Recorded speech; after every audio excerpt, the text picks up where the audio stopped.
When Justice Scalia passed away suddenly last February, I made a promise to the American people. If I were elected president, I would find the very best judge in the country for the Supreme Court. I promised to select someone who respects our laws and is representative of our Constitution and who loves our Constitution, and someone who will interpret them as written. This may be the most transparent judicial selection process in history. Months ago, as a candidate, I publicly presented a list of brilliant and accomplished people to the American electorate and pledged to make my choice from among that list. Millions of voters said this was the single most important issue to them when they voted for me for president. I am a man of my word. I will do as I say, something that the American people have been asking for from Washington for a very, very long time. Today,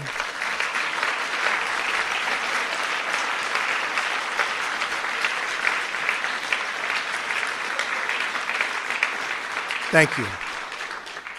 Today, I am keeping another promise to the American people by nominating Judge Neil Gorsuch of the United States Supreme Court to be of the United States Supreme Court. And I would like to ask Judge Gorsuch and his wonderful wife, Louise, to please step forward.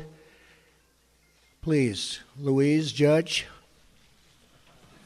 Here they come. Here they come.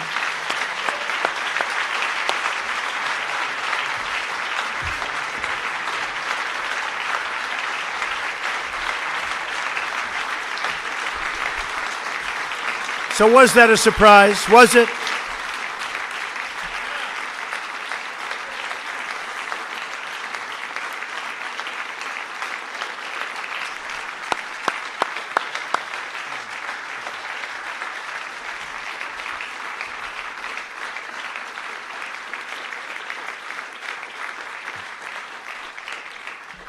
I have always felt that after the defense of our nation, the most important decision a president of the United States can make is the appointment of a Supreme Court justice. Depending on their age, a justice can be active for 50 years, and his or her decisions can last a century or more and can often be permanent. I took the task of this nomination very seriously. I have selected an individual whose qualities define, really, and I mean closely define, what we're looking for. Judge Gorsuch has outstanding legal skills, a brilliant mind, tremendous discipline, and has earned bipartisan support. When he was nominated to the 10th Circuit Court of Appeals, he was confirmed by the Senate unanimously. Also, that's unanimous. Can you believe that nowadays with what's going on? Yeah.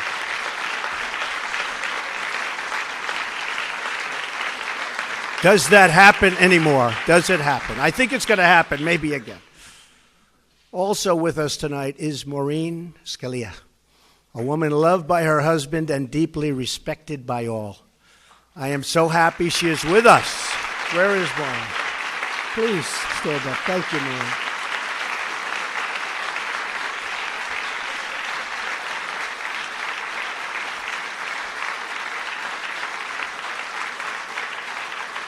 Thank you, Maureen.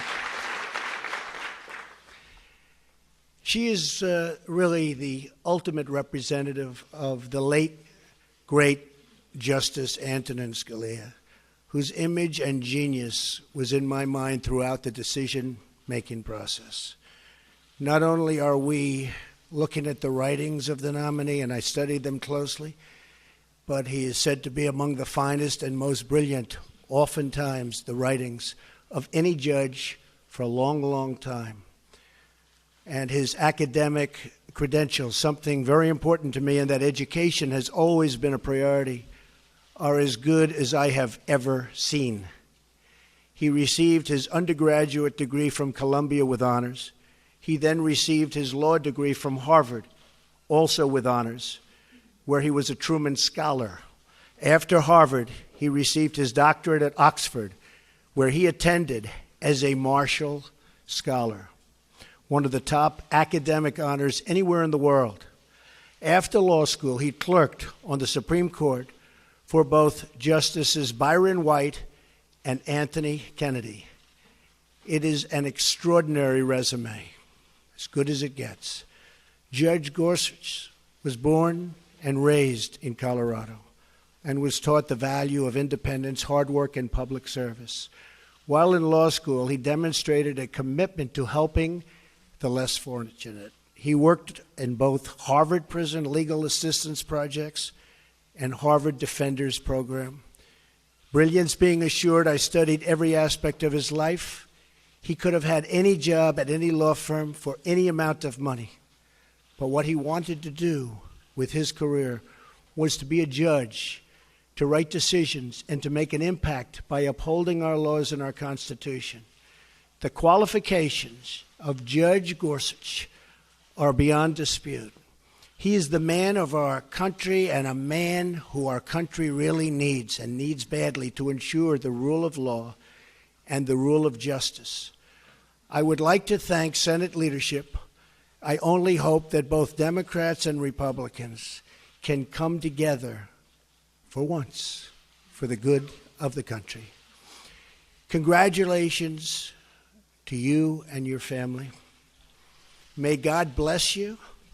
May God bless our glorious nation. Judge Gorsuch, the podium, sir, is yours.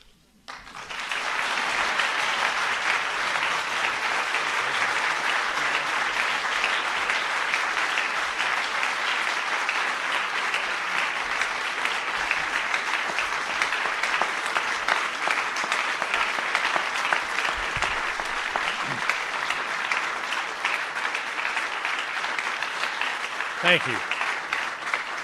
Thank you. Mr. President, thank you very much.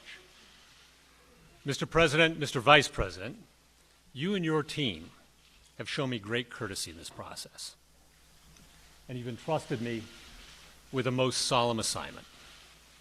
Standing here in a house of history and acutely aware of my own imperfections, I pledge that if I am confirmed, I will do all my powers permit to be a faithful servant of the Constitution and laws of this great country. For the last decade, I've worked as a federal judge in a court that spans 6 western states, serving about 20% of the continental United States and about 18 million people. The men and women I've worked with at every level in our circuit are an inspiration to me. I've watched them fearlessly tending to the rule of law, enforcing the promises of our Constitution, and living out daily their judicial oaths to administer justice equally to rich and poor alike, following the law as they find it and without respect to their personal political beliefs. I think of them tonight. Of course, the Supreme Court's work is vital not just to a region of the country, but to the whole, vital to the protection of the people's liberties under law and to the continuity of our Constitution, the greatest charter of human liberty the world has ever known.